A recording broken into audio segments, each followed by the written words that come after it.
La producción de Otra Mañana se comunica con el nuevo Motorola Edge 40 Neo, disponible en el color del año, Peach Fuzz. Hello, Moto. En medio de la campaña electoral, el MPP festejó este sábado sus 35 años y el acto ofició además como lanzamiento de la campaña de la lista 609. Ocurrió en el Parque Capurro, donde hablaron varios dirigentes, entre ellos el expresidente José Mujica y el precandidato Yamandú Orsi. Desde el sector llamaron a sudar la camiseta para que un frente amplista asuma la presidencia y que las políticas vayan hacia el pelotón y no a los Maya Oro. Y agregaron que en el MPP cuentan con un candidatazo para cambiar la realidad. En la parte oratoria, Orsi dijo que la campaña que viene no será fácil porque habrá muchas piedras en el camino. Es mucho lo que tenemos para hacer, hay mucha gente pensando en cosas, hay muchos equipos dentro del Frente Amplio, hay un muy buen programa diseñado por todos ustedes, por todos los militantes y por todos los sectores del Frente Amplio. Por lo tanto, tenemos la herramienta para hacer las cosas bien. Es cuestión de ponernos a laburar, de ponernos a convencer más pueblo, de ser más de los que somos, con generosidad, sin ofender y pensando siempre que lo más importante es la esperanza y la construcción de una propuesta viable para que nuestro país sea un país donde la gente viva más feliz. No tiene mucho misterio, pero no es fácil. Y las elecciones no van a ser fáciles, porque van a haber muchas piedras en el camino. ¿Cómo viene la campaña para este sector? Ha pasado parte ya del efecto de la denuncia sobre Orsi. Lo conversamos en nuestra entrevista central con Alejandro Sánchez, senador del MPP. Senador Sánchez, ¿cómo le va? Buenos días, gracias por acompañarnos. Bueno, buenos días, un gustazo estar el gusto es con nuestro. vos acá y un saludo a toda la audiencia. ¿Cómo valora el acto del sábado en el Parque Capurro? Muy contento, había mucha alegría. Mirá, una persona que vino del exterior, una gurisa joven que estaba ahí, del País Vasco, que estaba en la vuelta, está acá en Uruguay, se va para Argentina, está haciendo un estudio, creo que es politóloga ella. Bueno, me decía dos cosas. Primero que en Europa no se hacen actos de 4 horas. Pero el otro me decía, ustedes construyen comunidad. Y yo creo que lo que se construyó en ese acto fue esa comunidad de la 609, del MPP, de un compromiso militante de 35 años de aportar en eso. Para nosotros es muy importante el hecho del contacto, de la presencia, y de la participación también de la gente en esos procesos, ¿no? Entonces, la verdad que quedamos muy contentos, fue un gran acto, un buen marco del lanzamiento, mucha alegría, y bueno, salimos con las pilas cargadas para militar la campaña, como bien decías tú en el inicio, a sudar la camiseta. Esas justamente son palabras suyas, sí, del acto del sábado, donde habla también de políticas que vayan a cambiar la realidad y que apuntan no solamente a los Maya Oro, sino al resto del pelotón. Me parece que hay también una diferencia entre el discurso que plantean ustedes, usted, Cairo, que fueron los que abrieron, digamos, el evento, y un tono distinto al que tiene Orsi. ¿Cuál es la idea? ¿Tener arietes en todos los frentes del discurso, digamos? Bueno, primero porque tenemos características distintas, segundo porque Yamandú representa un conjunto mucho más grande de sectores que lo apoyan. Yo creo que es un capital político del Frente Amplio y las encuestas además demuestran que Yamandú tiene una convocatoria incluso mayor al Frente Amplio, ¿no? Yo creo que por eso nosotros lo elegimos como candidato. No lo elegimos como candidato porque es un compañero del sector. Lo elegimos porque por su discurso, su práctica, su forma de ser Yamandú, ha trascendido las fronteras del sector, naturalmente, y yo diría, en parte ha trascendido la frontera del Frente Amplio, porque esto lo dicen las encuestas. Además, cuando las encuestas preguntan intención de voto hacia el Frente Amplio, se habla en términos generales un 42-43%, y cuando le agregan Yamandú Orsi hacia octubre, el Frente Amplio podría estar votando 46-47. Eso quiere decir que hay un 42-43 que dice, yo soy Frente Amplista, voy a votar al Frente Amplio, y hay 3-4 puntos que si yo le agrego Orsi, suma al Frente Amplio. Y ahí habla que hay electores, personas, que no dicen a primera instancia que votan al Frente, pero que votan a Orsi, ¿no? Entonces, Yamandú representa esa visión más amplia.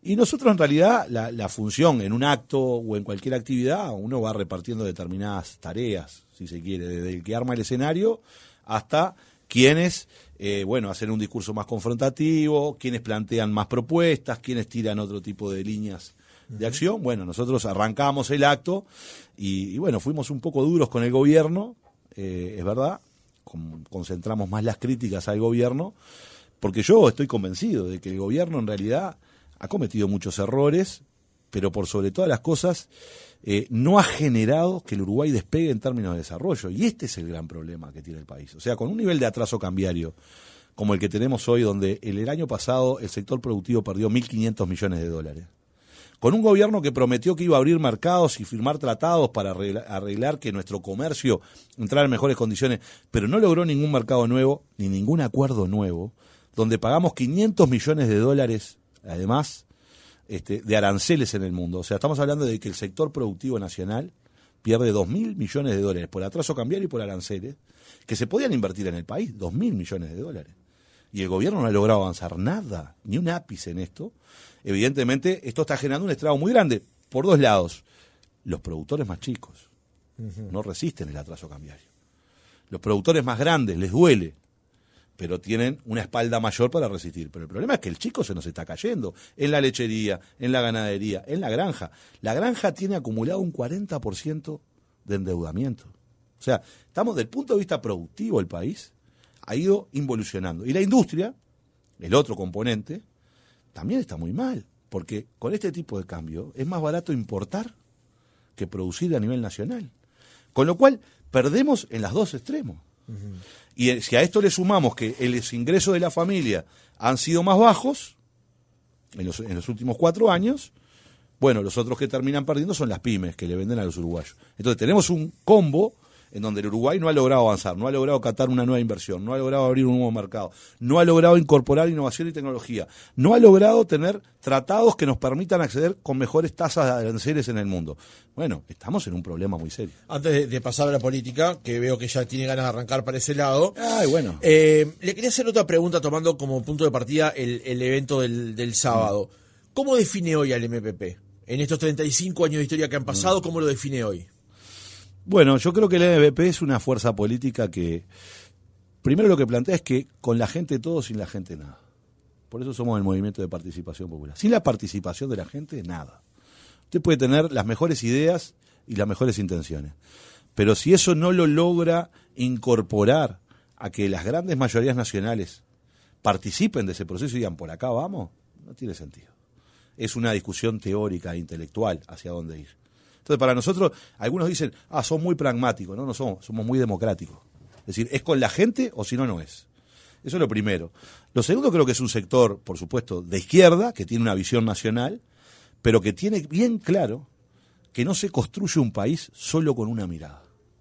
Es decir, nosotros estamos convencidos de que tenemos nuestros valores, nuestras ideas y nuestras propuestas. La campaña electoral no es una guerra civil. Al otro día hay uruguayos blancos, colorados, frente amplistas, que todos tenemos que juntarnos para construir el país que genere los recursos, que resuelva los problemas del Uruguay. Y para nosotros incorporar esa visión de diálogo y de que una democracia es convivir con los que pensamos de manera distinta, es central. Y la otra, diría yo, nuestra práctica. Nosotros no concebimos hacer discursos sino comprometernos en ellos. Nosotros hemos planteado, y todos los compañeros del MPP donan 2/3 partes de su salario, y no viven con su salario público en general, porque creemos que hay que financiar la organización, hay que financiar proyectos. Los gurises del MPP dan clases y generan un proceso maravilloso para acompañar a aquellos gurises que se van, desertan del sistema educativo y ayudarlos a dar un examen. Eso tiene costo. ¿De dónde se financia? Bueno, justamente de estos lugares. Y eso habla de decir, bueno, yo no puedo defender la educación pública y tratar que la educación se caiga y no hacer algo. El Bebe Sendik decía, hay que poner lo que tú tienes, tu conocimiento, al servicio de la gente. Bueno, eso es lo que hacen los gurises del MPP, eso es lo que intentamos hacer nosotros en los distintos barrios, en los distintos pueblos en los que estamos, militar, participar y estar en contacto con la gente. Ahora, el MPP, al igual que el Frente Amplio, ha pasado por un proceso de renovación, está pasando por un proceso de renovación. En el Frente Amplio ocurrió el fallecimiento de Vázquez, el fallecimiento de Astori, Mujica, que de alguna manera ha dejado cierto espacio en el protagonismo público. En el MPP, que antes era conducido de forma más activa por Mujica, Topolansky, Agassi, eventualmente la figura de Fernández Huidobro, ahora ha dejado lugar a Sánchez, a Cairo, a Sabini, a Casciani, a Lucía Echeverri, a otras figuras, pero a la vez también en la última elección interna del Frente Amplio del MPP, que era el sector más votado, fue el segundo y el Partido Comunista pasó a primer lugar. ¿Cómo está procesando hoy eso el MPP? ¿Cómo está procesando la renovación interna? Bueno, hemos hecho una gran apuesta a la renovación. Cuando uno mira la bancada de senadores de la 609, encuentra a Charles Carrera, Daniel Cayani, Sandra Lazo, Sebastián Sabini y yo. Cuando mira la bancada de diputados lo mismo, cuando mira otras responsabilidades, cuando mira a Yamandu Orsi, es parte de la renovación, digamos, de nuestro pensamiento, de nuestra línea histórica. Hemos apostado a eso. Yo creo que los veteranos del MP, particularmente Mujica, ha sido alguien que ha tratado de ser consecuente con su idea de que un buen dirigente es el que deja a la barra en mejores condiciones, así lo dice Mujica, y él ha propiciado darle oportunidades a mucha gente. Algunos andan bien, otros más o menos, porque las referencias no se decretan. Uno tiene que generar oportunidades, apertura, abrir el escenario, que la gente vea y conozca a otros dirigentes, pero después la gente decide a quién le cree más, a quién le llega más, quién tiene mayor ascendencia. No se puede definir es este o es aquella. El MP hizo una apuesta a la renovación como la entendemos nosotros. Nosotros entendemos la renovación no como el recambio generacional. No entendemos la renovación como una carrera de posta donde el que te pasa la posta deja de correr. Lo entendemos como una maratón, seguimos corriendo juntos, Pepe sigue colaborando, por supuesto de consulta permanente. Es decir, sale de la institucionalidad pero trabaja en el sector político. Tenemos grandes desafíos y es verdad que en la última elección interna del Frente Amplio. Sí, claro, la interna del Frente. La interna del Frente Amplio, el MPP quedó en segunda fuerza y el Partido Comunista fue la primera dentro de la interna Frente Amplista. Es cierto, pero no fue la primera vez que pasó. En las internas del año 2014, en estas de mayo del 2014, la primera fuerza política fue la 711. No fuimos nosotros. Porque generalmente la 609, nosotros incluso llegamos a hacer campaña diciendo votá lo que quieras, pero votá Frente Amplio en las internas. Porque para nosotros las internas es un proceso de fortalecimiento, pero el partido se juega en octubre. Y es en octubre, en las últimas elecciones nacionales, donde la 609 es la lista más votada, ¿no? Hoy las encuestas también la ubican como el sector político más votado. Y para nosotros lo importante, las internas es un tránsito que hay que llevar adelante, pero es donde nosotros decimos, bueno, hay un conjunto de ciudadanos, muchas veces en las internas vota el carozo más duro, votan los sectores más comprometidos o más informados, y donde no vota tanto la periferia, ¿no? Y la gente que muchas veces está más alejada de la política porque está todos los días peleando por el pan, ¿no? Entonces, cuando vos estás todos los días peleando a ver si tenés un mango para darle de comer a tus hijos, qué sé yo, y te interesás poco por la política, porque tenés que bancar la olla. Donde ahí hay un caudal electoral importante de la 609, porque es donde tenemos nosotros mayor presencia. Entonces, bueno, no es un problema que tengamos nosotros. A ver, si yo te lo tengo que resolver, mi objetivo en esta campaña electoral es que gane el Frente Amplio, no solo porque quiero ganar, que gane el Frente un compañero mío. Entonces, yo quiero contribuir a eso. Yo no quiero ser la bancada más grande de la oposición. Hoy yo soy la bancada más grande de la oposición. Entonces yo tengo que tener una bancada incluso más pequeña, pero con eso contribuyo a que haya una victoria popular en el Frente Amplio. Bueno, ese es el objetivo de la 609. Decían en la introducción en ese evento del sábado, usted y Cecilia Cairo, que Yamandu Orsi es un candidatazo.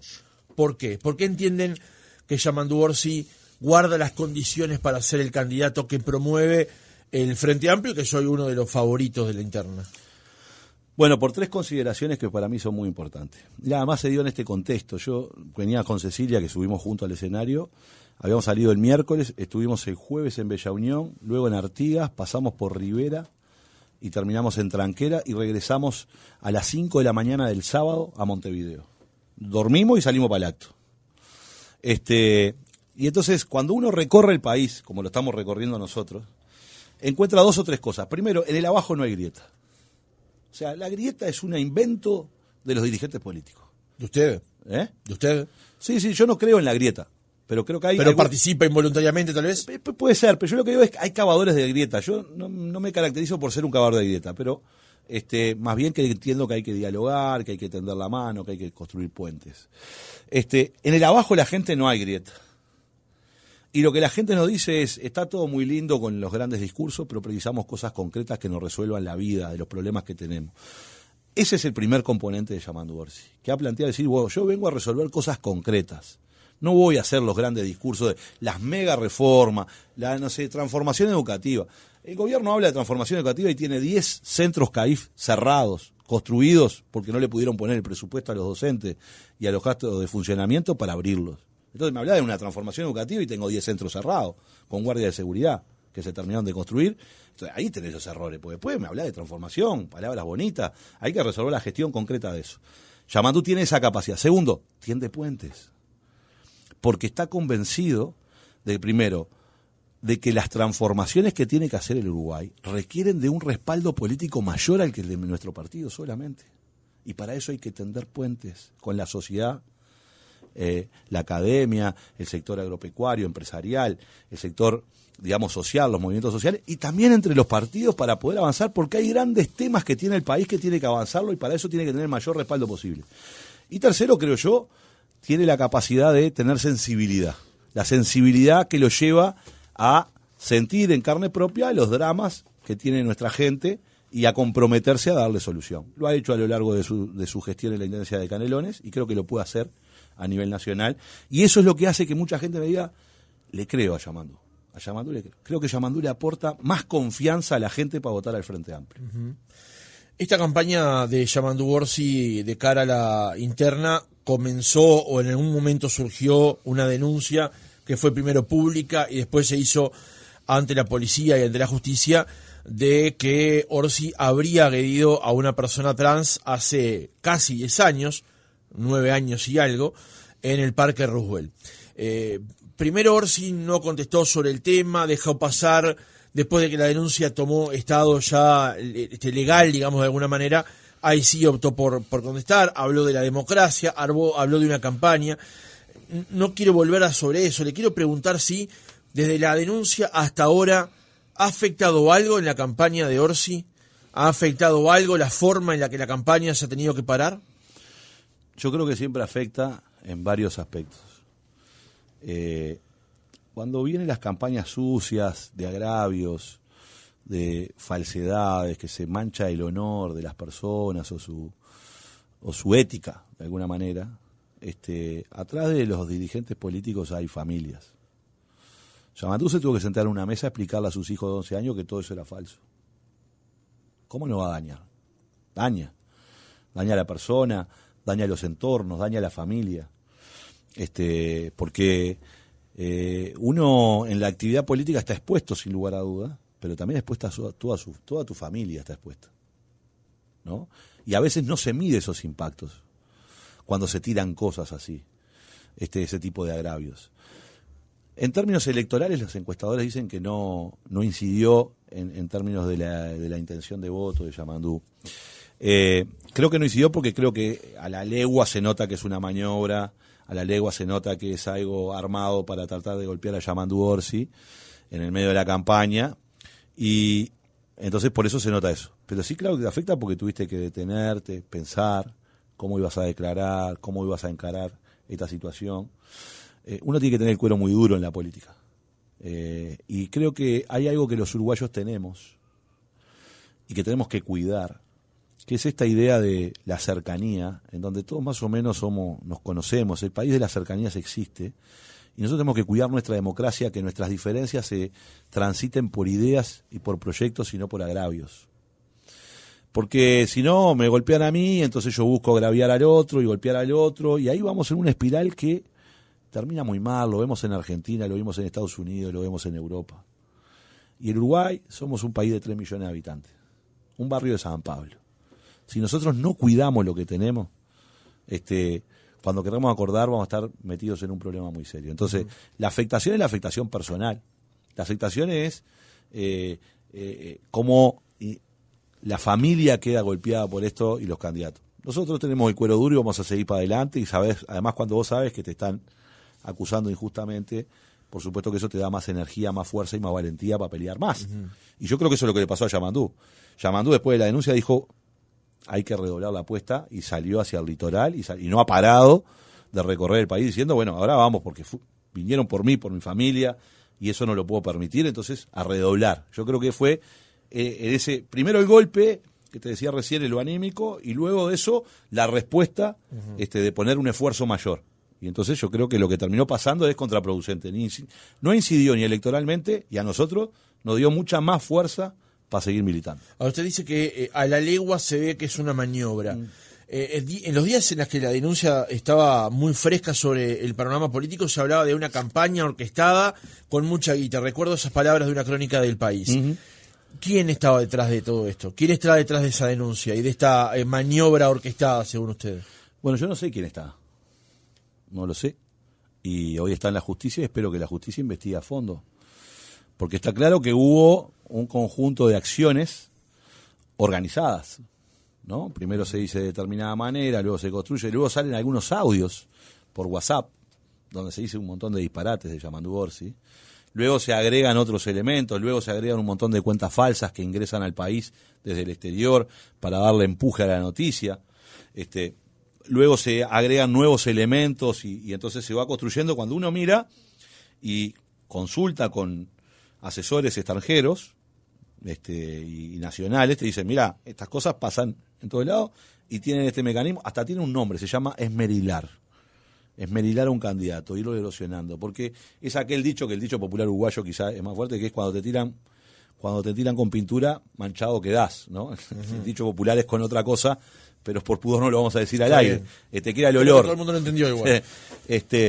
Y entonces es buscar eso, ¿no? Y eso estuvo organizado, o sea, yo no sé quién está detrás.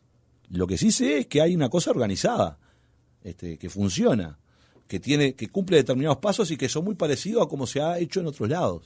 Entonces, lo que nosotros decimos es que se investigue. Con el objetivo de voltear la candidatura, de afectarla, de desmerirarla únicamente. Exacto, yo creo que con el objetivo yo creo que acá está claro de que para muchas personas Yamandu Orsi es el favorito a ser presidente de la República. A ser presidente de la República, no solo a ganar la interna del Frente Amplio, a ser presidente de la República. Uh-huh. Y entonces cualquier cosa que dañe esa figura, que lesione esa figura, evidentemente podría ser de interés para muchas personas. Yo no puedo denunciar a nadie, decir es porque no lo sé. Pero lo que sí sé es que no es así espontáneo. Está organizado. Y creo que todos vimos que estaba cierto grado de organización en cómo se van dando los eventos, ¿no? Además se larga la denuncia en la previa del 8 de marzo, no en cualquier momento tampoco se larga la denuncia. Luego se reafirma esa denuncia del 8 de marzo, luego se coloca una denuncia porque miremos todo el proceso, ¿no? Luego se coloca una denuncia supuestamente por amenaza de muerte y posteriormente se hace la denuncia policial por parte de la chica trans, que no dudo que haya sido víctima de mucha violencia, porque eso es lo que pasa en la sociedad, pero no fue Orsi, ¿no? Que 9 años después, y yo te diría la verdad, no tengo acá, poner la foto de Orsi hace 9 años atrás y la de Orsi ahora, y es raro que vos digas, ahora sí lo reconocí, no lo reconocí durante todo este tiempo, ¿no? Cuando estuvo en todos los carteles, en todos lados. Es muy difícil de creer que no se reconociera ahora y recién ahora se dieran cuenta. Pero bueno, la justicia va a investigar. Nosotros lo que hemos tomado la decisión es que la justicia investigue. Uh-huh. Y nosotros vamos a seguir adelante con la campaña proponiendo ideas y soluciones al país. Senador, días pasados su colega de partido, Nicolás Viera, dijo que el episodio de Orsi debería llevar a rever la ley de violencia basada en género. Lo hacía en estos términos. Yo creo que este episodio que le está tocando sufrir a Yamandu Orsi, con la denuncia totalmente orquestada, nos tiene que llevar a una revisión de una ley que sin lugar a dudas genera derechos y es justa en algunos aspectos, pero que es injusta en otros. Y creo que estos episodios donde no se da garantía, donde se hace prevalecer la palabra de quien denuncia sobre quien es denunciado y donde parece que hay que mostrar tu inocencia y no tu culpabilidad, es un grave problema.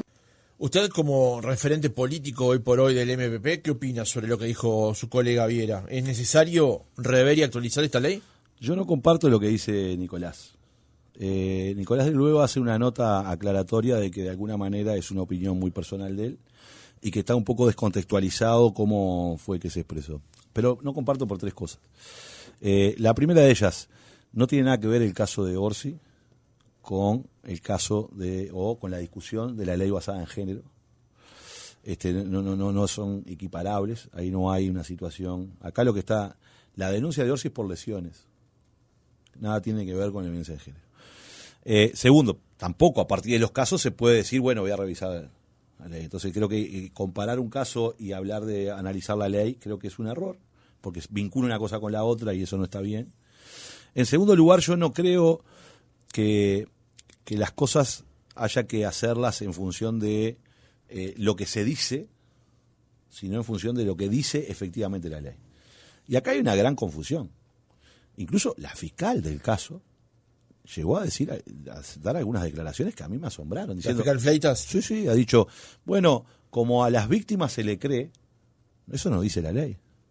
La ley de violencia basada en género tiene muchas disposiciones, no es una ley penal solamente, ¿verdad? Tiene muchas disposiciones, dice que se va a llevar adelante las máximas acciones por parte de todo el Estado para evitar la violencia basada en género, la discriminación, le encomienda al Ministerio de Transporte y Obras Públicas, al Ministerio de Interior, al Ministerio de Justicia, una cantidad de cosas, crea dispositivos públicos para atender la violencia de mujer, dice que hay que atender esa situación. Y lo que dice el artículo 4 es que la interpretación de la ley, no la declaración o la denuncia de las víctimas, la interpretación de la ley, cuando haya dudas sobre la interpretación de la ley, deberá prevalecer, cuando haya dudas en la interpretación de la ley, deberá prevalecer la visión más favorable hacia la mujer. ¿Desde qué punto de vista? Del mismo punto de vista que existe en el derecho laboral. En el derecho laboral, cuando hay dudas, la interpretación es pro operario, es decir, por la parte más débil. Lo mismo sucede cuando yo tengo una interpretación confusa entre delincuentes, en el caso de los delincuentes, bajo las penas, ¿verdad? Si bajo las penas o hay mejorías en eso, hay que interpretar, así lo dice la Constitución y la ley, en favor del reo. Más benévola. Más benévola. Exactamente. Entonces, es eso lo que dice la ley. No dice que quien te denuncie no tiene que llevar pruebas. Y que hay que creerle per se a lo que dice la denunciante o el denunciante. Lo que sí dice la ley, y tiene esa función, es que cuando una mujer se presenta en una comisaría a hacer una denuncia, hay que tomarla y tomar todos los recaudos necesarios. Porque recordemos que esa ley se votó en un contexto en donde hubieron muchos feminicidios y muchas veces las mujeres habían denunciado en las comisarías y no se habían puesto las medidas cautelares necesarias y después terminaron muertas. Entonces, no dice que la víctima tiene razón. Otra cosa es el discurso político que se ha construido en el debate sobre el género, sobre la violencia de género y sobre los feminismos, en el sentido de yo te creo, hermana, yo te creo. Pero eso no dice la ley. La ley no dice eso. Entonces, cuando entreveramos lo jurídico con los debates públicos acerca de si a una víctima hay que creerle siempre, bueno, no, a una víctima hay que protegerla siempre, a una posible víctima, protegerla siempre. Y luego tienen que estar las pruebas para efectivamente ver si es efectivamente una víctima o no. Y tiene que dársele las garantías a todas las partes. Entonces, yo no creo que la ley... Lo que sí pasa es que hay como una interpretación popular, incluso a veces llega hasta los operadores judiciales, de que ese artículo 4 habla o dice que frente a la falta de pruebas hay que creerle al testimonio de la mujer. Y eso no es así. Si no hay pruebas, no hay pruebas. No se puede encubrir la falta de pruebas por testimonio. Porque eso sería revertir la situación, nada más ni nada menos de lo que establece la Constitución de la República y el Estado de Derecho y las normas de derecho con respecto al derecho penal. Pero eso es justamente lo que dice su colega Viera. Bueno, pero por eso creo que está equivocado, porque no está contenido eso en la ley de violencia basada en género. No está. O sea, no, la ley de violencia basada en género... ¿Ese nivel de confusión ha llegado incluso a los legisladores que la votaron? Bueno, eso es lo que yo creo. Entonces lo que hay que hacer no es que cambiar la ley, hay que conocer la ley. ¿No? Es distinto. Y si hay, en todo caso, una interpretación por parte de los operadores judiciales que utilizan, ¿no?, las expresiones que están en la ley, pues yo he escuchado a algunos periodistas también decir algunas cosas disparatadas sobre la ley, por ejemplo, cuando se dice, bueno, se escuchará a los menores de edad y no se podrá oponer a su testimonio razones técnicas. No está hablando de los adultos, está hablando de los menores y que deben ser escuchados los menores en esto, porque muchas veces los problemas de violencia no se tomaba en cuenta la opinión de los menores de edad, ¿no? Entonces, bueno, hay que tomarlo en cuenta. Y después se analizará sobre la sana crítica, dice. ¿Qué es lo que tiene que hacer el juez? Tengo contexto, declaraciones, pruebas materiales y en función de eso la sana crítica tiene que analizar el caso para ver si efectivamente se cometió un delito o no se cometió un delito, y si se cometió el delito, si hay pruebas para imputar a alguien, porque muchas veces la justicia no llega a la verdad. Porque la justicia lo que tiene que hacer no solo encontrar la verdad, sino encontrar las pruebas que permitan asegurar que alguien cometió un delito y lo priva de libertad para eso mismo. Entonces, lo que yo digo es, si hay errores de interpretación, habrá que mejorar las interpretaciones, y cualquier ley puede ser mejorable, pero no estamos frente a un caso de que lo que haga es subvertir la prueba y que solo con el testimonio se pueda acusar. Es cierto que solo con el testimonio se despliegan un conjunto de políticas de protección y que muchas veces eso puede habilitar de alguna manera que denuncias falsas generen un montón de problemas, y yo soy conteste de que frente a una denuncia de violencia se aplican cautelares inmediatamente. Y al aplicar las cautelares tú ya no puedes ver a tus hijos. Y quizás después era una denuncia falsa y ahí hubo un problema. Pero eso estamos hablando en las cautelares, no estamos hablando en los procesos judiciales. ¿Y eso, por ejemplo, no habría que actualizarlo? Bueno, quizás haya que actualizar alguna de esas cosas, pero hay que hacerlo razonablemente y no a tambor batiente de un debate que está extremadamente polarizado y pervertido en el debate público, de cómo se discuten estas cosas. Senador, usted decía recién que, como estaba en la respuesta anterior, que Orsi es favorito. En diciembre pasado, en una nota con los colegas de Sarandí, usted dijo que la interna del Frente Amplio sale Orsi primero y Carolina segunda, o al revés, textuales palabras. Eso le valió un tuit de su colega Mario Vergara, Se me enojó Mario, donde le preguntaba si esos iban a ser los modales de la campaña. Tiempo después Mujica dijo que Cose no le gana a los blancos porque no la bancan en el interior. Sobre eso también hubo gran polémica. La pregunta es, usted hoy, ¿cómo ve la interna del Frente Amplio? ¿Sigue creyendo efectivamente que el candidato presidencial de la coalición de izquierdas se define entre Orsi y Cose? Yo sigo diciendo eso, pero no es un problema de discutir con Pacha Sánchez, es ver lo que dicen las encuestas. Cuando las encuestas me dicen que Yamandu Orsi sostenidamente marca un 44%, y Carolina Cose, algunas encuestas le dan en 36, otras le han dado por arriba de 40, y a los otros dos compañeros, valiosísimas candidaturas, sin lugar a duda, y excelentes compañeros, y está muy bien que estén de candidato, pero le da un 6%, y la matemática no les da. Entonces yo no estoy diciendo algo para despreciar como malinterpretó Mario, que yo estoy despreciando una candidatura, diciendo, vos, si estos dos tienen 40, 30 y los otros dos andan en el 6, ¿entre cuál se va a definir la interna? ¿Eso quiere decir no son valederas las otras campañas, los otros aportes? No, si nosotros nos precisamos todos dentro del Frente Amplio. Pero hay una realidad. Pero además es esto, yo creo que a veces en el Frente se exagera un poco, o se sobreactúa o se sobreinterpreta, con respecto a que nosotros estamos decidiendo sobre qué compañero lo hace mejor. ¿Verdad? O sea, una elección entre compañeros de una fuerza política, lo mismo le pasa a los blancos. ¿Qué están discutiendo? ¿Quién lo hace mejor? Si lo hace mejor Delgado o Raffo. Ese es el debate. Si yo voy a jugar una carrera de 100 metros llano y estoy en una barra, tengo que decidir quién está en mejores condiciones para correr esa carrera. Quién es más veloz, quién está más descansado, quién está en mejores condiciones para correrla ahora. Porque capaz que vos sos, el fulanito es el más veloz, o vos sos el más veloz, pero estás cansado porque venís de laburar 14 horas, entonces no vas a rendir. Bueno, los candidatos lo mismo. En este contexto actual, ¿quién lo hace mejor? Y obvio que discutir quién lo hace mejor es decir, bueno, ¿quién logra mayor adhesión en el interior, en los jóvenes, en las mujeres, en los veteranos? ¿Quién logra mayor adhesiones? ¿Quién permite de alguna... Porque yo estoy eligiendo un candidato a presidente que tiene que ganar. Porque quiero ganar el gobierno. Y para ganar el gobierno tengo que poner a alguien que gane una elección. Tiene que tener dos componentes, ganar una elección y poder gestionar bien. Las dos cosas cuando uno elige un candidato a presidente.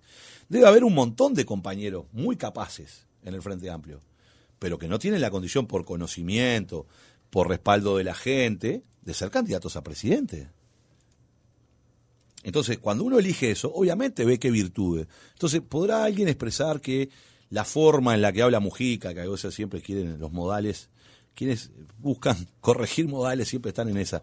Ahora, Mujica dice algo, dice, yo creo que Yamandu Orsi tiene una mayor llegada a los electores del interior, porque viene del interior, porque lo conoce, porque Canelones es una especie de Uruguay en miniatura, y que además ese conocimiento le permite tener mayor adhesión ahí.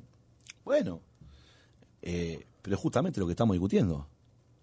Las virtudes de los compañeros. Ahora, cuando uno destaca la virtud de uno, no quiere decir que hable en detrimento de los otros, sino que dice, este es más rápido, este consigue mejores cosas, este puede gestionar mejor. Esa es la discusión. Uh-huh. El año pasado, aquí en Entra Mañana, entrevistamos al senador, en ese momento, senador Enrique Rubio, de la vertiente artiguista, que anunciaba justamente, o había anunciado en su momento, el apoyo a la candidatura de Yamandú Orsi. Fue uno de los primeros sectores.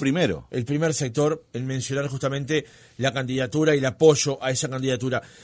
Pero me detengo justamente de esto que estábamos hablando en un punto para conversar con usted, porque la mención la hacía de esta manera. Pero es muy importante que en nuestro razonamiento, por lo menos en todos los frente amplistas independientes, ¿no?, pese mucho la decisión de que se vote en junio en las internas a quien se considera que puede ganar las elecciones nacionales. Ese es el tema clave, ¿no?, en octubre y en noviembre.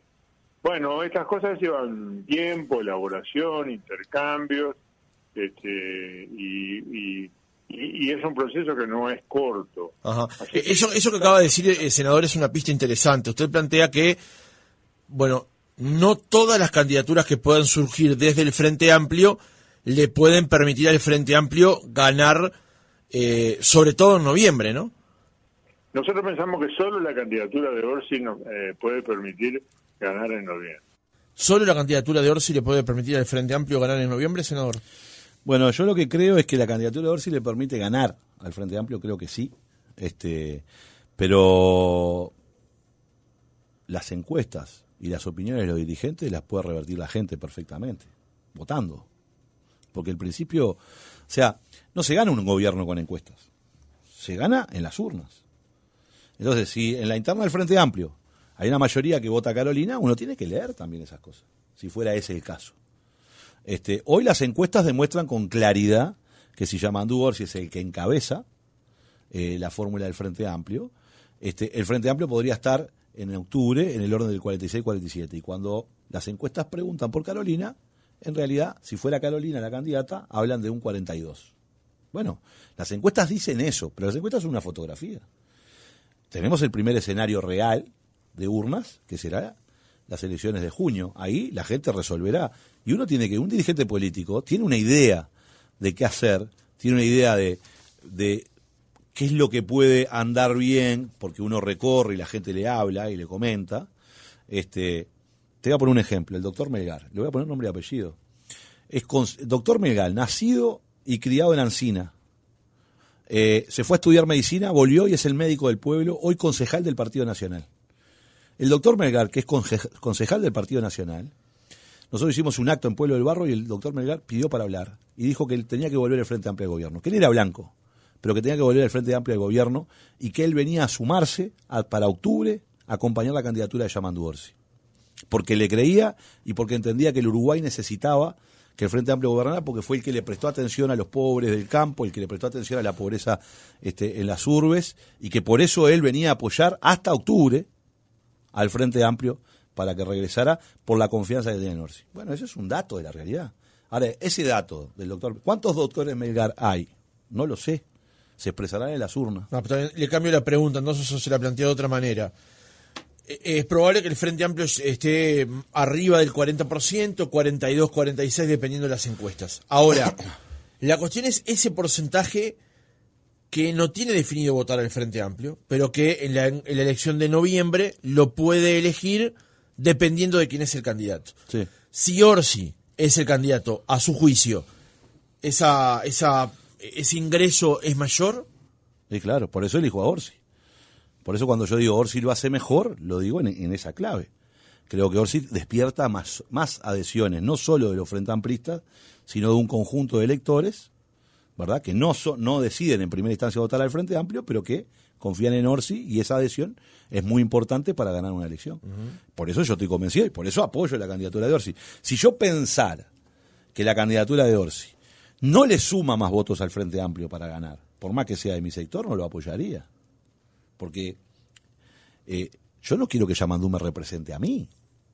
Quiero que Yamandú represente a un conjunto muy amplio que permita tener mayorías para gobernar y cambiar el país. No que represente al MPP. ¿no? Entonces, ahí está la clave. Cuando yo elijo candidatos y cuando digo quién lo hace mejor, es quién suma más votos y quién tiene la posibilidad luego de conducir y hacer transformaciones. Son las dos cosas. Y yo creo que en las dos cosas Orsi lo hace mejor que Carolina. Una última pregunta, o un último tema en realidad, senador. El PIT-CNT anunció la semana pasada que estaba muy cerca de llegar a las firmas, por la cual se presentaría un instrumento en la elección nacional buscando introducir 3 cuestiones a la Constitución de la República vinculadas a la seguridad social. Son firmas que está recolectando el PIT-CNT con el apoyo de algunos sectores del Frente Amplio, Partido Socialista, Partido Comunista, algún otro sector, y no con el apoyo de otros sectores como el sereñismo o, por ejemplo, el MPP. ¿Qué representa para el MPP, por ejemplo, el hecho de que el PIT-CNT esté por llegar a las firmas? ¿Representa una complejidad de cara a la elección nacional? Bueno, primero hay que esperar que llegue, ¿no? Tienen tiempo, creo, si no entiendo, hasta el 27 de abril. Sí. Y hay varias iniciativas de plebiscito que están juntando firmas en este momento, y bueno, y se presentarán, y habrá que validar esas firmas, y cuando la Corte Electoral las valide, tendremos o no tendremos plebiscito sobre esos temas. Nosotros hemos planteado con total claridad, primero, que los compañeros del PIT-CNT o de otro sector del Frente Amplio que creen, que entendieron que tenían que salir a juntar firmas, que tenían que plebiscitar estas cuestiones, están en su legítimo derecho. Nosotros no estamos de acuerdo. No estamos de acuerdo no con los contenidos, incluso con algún contenido podemos tener diferencias también, sino con la forma. Para nosotros la ley que votó el gobierno es una mala ley, es una ley que nos obliga a trabajar más y a cobrar menos, es una ley que va a dejar mucha gente con muchas dificultades, porque si vos sos un laburante y quedás sin laburo a los 60 años, ¿qué haces? ¿Quién te toma?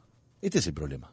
Tenés 30 años de aporte, 60 años de edad, y tenés que esperar hasta los 65 en la indigencia. Esto es lo que ha pasado en otras partes del mundo.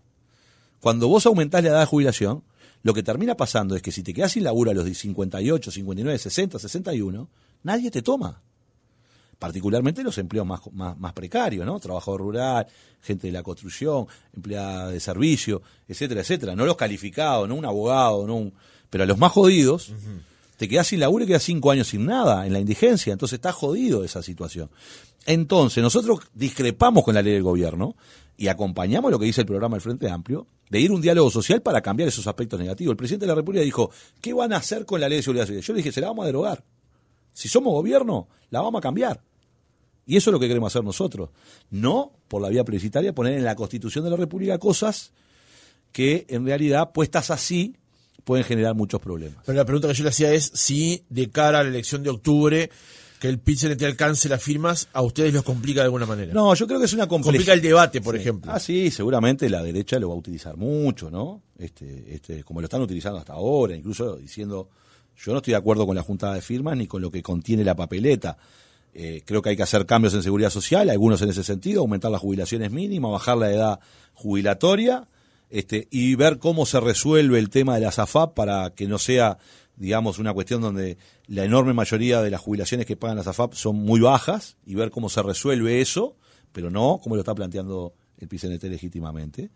Creo que se va a utilizar para eso, obviamente, pero lo que más creo es que genera un entrevero bárbaro en las elecciones nacionales. La gente tiene que ir a decidir los próximos 5 años del Uruguay, quién lo conduce, y ahí se le agrega las papeletas, y todos los que hacemos campaña electoral sabemos que la gente te dice, y en Uruguay hay un electorado bastante veterano, que muchas veces la gente no pone la papeleta porque piensa que le van a anular el voto, porque además es una complejidad, porque pones mal la papeleta, pones 2 papeletas, te anularon el voto.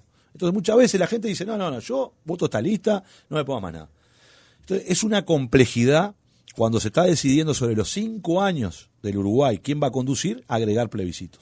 Ustedes teniendo en cuenta que ya no apoyaron este camino desde que se arrancó, ¿podemos suponer que el MPP no va a ensobrar entonces, si se alcanza la firma? No, nosotros no vayamos por el supuesto. El MPP no va a ensobrar esto. No acompañamos la papeleta. Nosotros acompañamos lo que definió el Frente Amplio, que es ir a un diálogo social para cambiar la ley. Que una ley se cambia con otra ley y no poniendo rigideces en la Constitución de la República. Pero te lo voy a poner como ejemplo, porque no es solo decir, estoy en contra de esto. A ver, es interesante y necesario, por supuesto, decir, bueno, que aumentar las jubilaciones mínimas. Por supuesto, durante los gobiernos del Frente Amplio aumentó un 300% las jubilaciones mínimas. Ahora, lo que dice la papeleta es que las jubilaciones mínimas van a estar igual que un salario mínimo nacional. Y ese es un error, porque el salario mínimo nacional protege a los trabajadores que están menos sindicalizados, porque es el que establece, te protege la ley, porque no tenés herramienta sindical para protegerte. Entonces, cada vez que se defina el salario mínimo nacional, si está indexado a las jubilaciones, el debate de cualquier ministro de Economía va a ser, ¿tengo plata para aumentar las jubilaciones? Entonces no aumenta el salario mínimo. Entonces, plancha el salario mínimo nacional. Es lo que pasó en la historia. ¿Por qué se construyó la BPC? Que son las bases de prestaciones para definir estas cosas. Para desengancharla de dos políticas. Una es la política de salario, que es la política activa de los trabajadores, y otra es la política de jubilación. ¿Hay que aumentar las jubilaciones? Sí, lo hicimos. 300% de aumento. ¿Y hay que aumentar el salario mínimo? También. Pero la decisión de aumentar el salario mínimo no tiene que estar condicionada si tengo espacio fiscal o no tengo espacio fiscal. Entonces lo que termina pasando es que se plancha el salario mínimo y perjudico a los trabajadores más desprotegidos, a los que están hoy en las plataformas, a los gurises jóvenes que andan en bicicleta con una caja atrás y le pagan el mínimo, o a los que están en el medio del campo, que no pueden organizarse en grandes sindicatos en las urbes y que para defenderse tienen que tener la ley porque no tienen herramienta sindical ni negociación colectiva. Entonces, poner esas dos cosas yo creo que es un error, con muy buena intención, pero es un error. Senador, una última pregunta. La precandidata del Frente Amplio, Carolina Cose, ha firmado la papeleta, pero se le consultó la semana pasada sobre el tema de fondo y sobre eso ha elegido no expresarse todavía, ¿no? Ha elegido no decir claramente cuál es su posición de cara al asunto. ¿Cómo ve esto en particular? Bueno, está en todo su derecho, Carolina, de cada uno decide cuando se expresa. También es cierto de que ella decidió firmar, y todavía no se ha expresado sobre el fondo. Yo no comparto el argumento de que firmo para que la gente decida, porque con ese argumento que hacen algunos compañeros, también firmaría. Entonces tiene que firmar todos los plebiscitos. No. Firmaría el Cabildo Abierto, por ejemplo. Claro, si el argumento es, yo firmo para que el pueblo decida. Entonces, cualquier iniciativa plebiscitaria deberíamos autorizarla para que el pueblo decidiera. Y yo no estoy de acuerdo. O sea, uno define si firma, si acompaña o no acompaña en función de los contenidos. Compañeros legítimamente pueden tomar el camino que quieran. Carolina tomó ese camino, es legítimo, y cuando ella entienda que tenga que expresarse, se va a expresar. Con respecto a eso, no tengo ningún comentario que hacer, me parece fantástico, es la forma que entendió Carolina que tenía que posicionarse en este momento, y con respecto al plebiscito y con respecto a la junta de firma. El caso del otro precandidato del Frente Amplio, Andrés Lima, en Salto, donde han habido varios comentarios, audios que se filtraron con respecto a cuestiones vinculadas a cierto grado de clientelismo político aplicado justamente a su candidatura, donde además ha habido discusiones con respecto a la contratación que hizo de un funcionario que está aquí en Montevideo, que vendría a ser como una especie de jefe de campaña. ¿Eso le sirve al Frente Amplio? ¿Cómo lo ve usted? Bueno, porque en última instancia es uno de los 4 precandidatos que tiene la coalición de izquierdas. Sí, está bien. Hay cosas que han surgido en la opinión pública que luego se han desmentido, por parte del propio Andrés, desmentido en ese sentido. He visto algunos actores con muy doble discurso del oficialismo cuestionar a Andrés, y yo diría, los blancos, ¿por qué no votaron que entraran todos los funcionarios de las intendencias por concurso? No me gambeté, le estoy preguntando por Lima. Bueno, pero le estoy diciendo lo mismo, porque los que critican a Lima son los que después no levantan la mano para que se ingrese por concurso. Entonces, si queremos evitar estas cosas, yo no conozco a fondo las denuncias que están allí, no me voy a expresar sobre eso, pero la forma de evitarlo, ¿cuál es? Votemos una ley que establezca que los intendentes no puedan contratar si no sea por concurso, como pasa hoy en el gobierno nacional. Pero en este caso, una de las denuncias es que con cuestiones municipales se favorecía a ciertos grupos. Sí, por lo que se desvincularon a esas personas. Exactamente, la semana porque pasada. Entienden que es falso lo que se dijo, o sea que ahí se actuó muy bien, ¿no? Me parece en ese sentido. O sea, Lima dice, esto no es así, y como no es así, además lo desvinculo de mi sector político porque dijo una falsedad. Entonces me parece que ahí Lima actuó correctamente, más allá de lo que está allí. Ahora, lo que es grave en el país son los dobles discursos. Yo escuché al diputado Cal decir un montón de cosas que hasta ahora no se ha desmentido, y no he visto a nadie decir nada sobre eso, ¿no? O sea, Cal hizo denuncias gravísimas, y Cal no es frente amplista, gravísima sobre el financiamiento de la campaña de Álvaro Delgado, por ejemplo.